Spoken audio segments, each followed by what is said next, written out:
Assalamualaikum warahmatullahi wabarakatuh.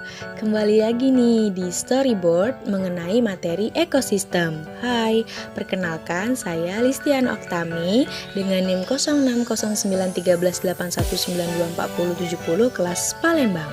Pada materi ekosistem ini memiliki standar kompetensi, memahami pengetahuan faktual, konseptual, dan prosedur. Berdasarkan rasa ingin tahu tentang ilmu pengetahuan, teknologi, seni budaya terkait fenomena dan kejadian tampak mata. Kompetensi dasarnya 3.1 menganalisis antara makhluk hidup dengan lingkungannya, serta dinamika populasi akibat interaksi tersebut. Selanjutnya yaitu saling ketergantungan makhluk hidup. Apa sih ekosistem? Ekosistem tersusun dari beberapa komponen. Antara komponen-komponen ekosistem terjadi saling ketergantungan yang berupa makan dan dimakan.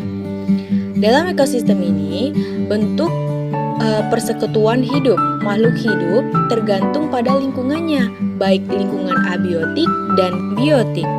Komponen abiotik merupakan komponen yang terdiri dari tanah, udara, air, dan cahaya matahari.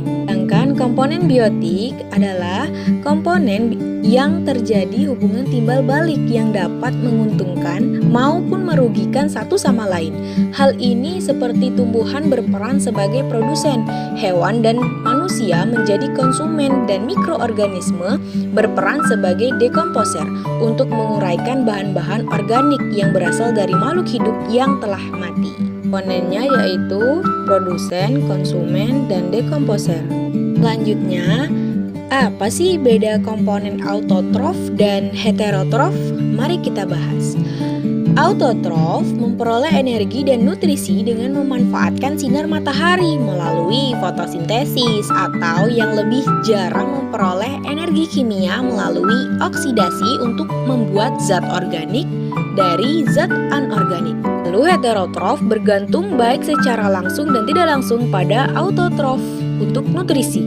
Jenis-jenis ekosistem, ada ekosistem darat, ekosistem perairan, dan ekosistem buatan.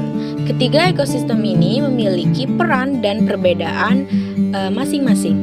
Berikutnya ada rantai makanan. Rantai makanan adalah peristiwa makan dan dimakan antara makhluk hidup dengan urutan tertentu.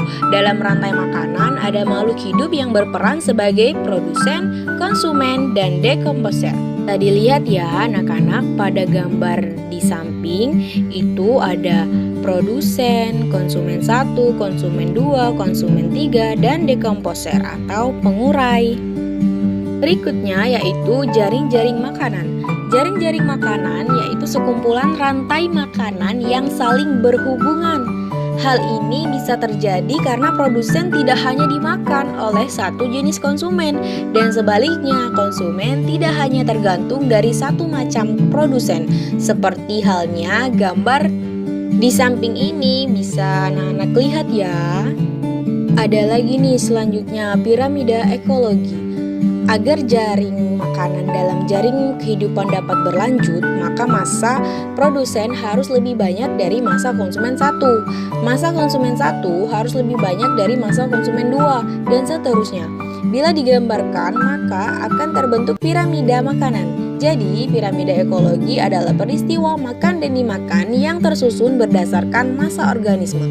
Nih, ada yang seru lagi nih bahasan materi kita mengenai hubungan antar makhluk hidup, yaitu simbiosis. Simbiosis ini adalah hubungan antar makhluk hidup yang khas, disebut simbiosis. Di alam dikenal 3 macam kehidupan simbiosis. Di antaranya yang pertama ada simbiosis mutualisme, kedua simbiosis parasitisme, dan yang ketiga simbiosis komensalisme. Mari kita bahas satu persatu. Bahasan yang pertama yaitu simbiosis mutualisme. Simbiosis mutualisme adalah hubungan antar dua jenis makhluk hidup yang saling menguntungkan. Contohnya pada gambar di samping ini ya anak-anak, hubungan serangga dan tumbuhan berbunga. Serangga ini seperti lebah, kupu-kupu, dan kumbang mengambil nektar dari bunga untuk dimakannya. Serangga membantu proses penyerbukan pada bunga. Selanjutnya yang kedua yaitu simbiosis parasitisme. Namanya aja parasit ya, berarti merugikan nih. Jadi simbiosis parasitisme ini adalah hubungan ketergantungan yang hanya menguntungkan satu pihak. Contohnya bisa dilihat pada gambar ya.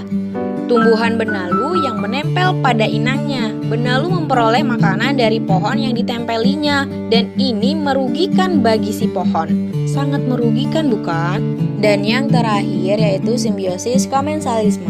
Simbiosis ini dua makhluk hidup yang menguntungkan satu pihak dan pihak yang lain tidak dirugikan maupun diuntungkan. Contohnya pada ikan remora dengan ikan hiu. Dengan menempelnya ikan remora, sisa makanan hiu yang berupa remah-remah dimanfaatkan oleh ikan remora untuk dijadikan makanan. Nah, ikan remora juga diuntungkan karena terhindar dari predator. Sementara itu, kehadiran remora tidak mengganggu ikan hiu. Demikianlah penjelasan dari materi ekosistem. Selanjutnya, Ibu ada soal nih. Untuk kelas yang seru dan produktif, ada 5 soal dikerjakan dengan kelompok masing-masing ya, dan dijelaskan setiap jawaban yang kalian jawab. Lalu jawaban tersebut akan kalian diskusikan di depan kelas. Baik, terima kasih semuanya. Semoga ilmu yang disampaikan bermanfaat ya. Ibu akhiri, wassalamualaikum warahmatullahi wabarakatuh.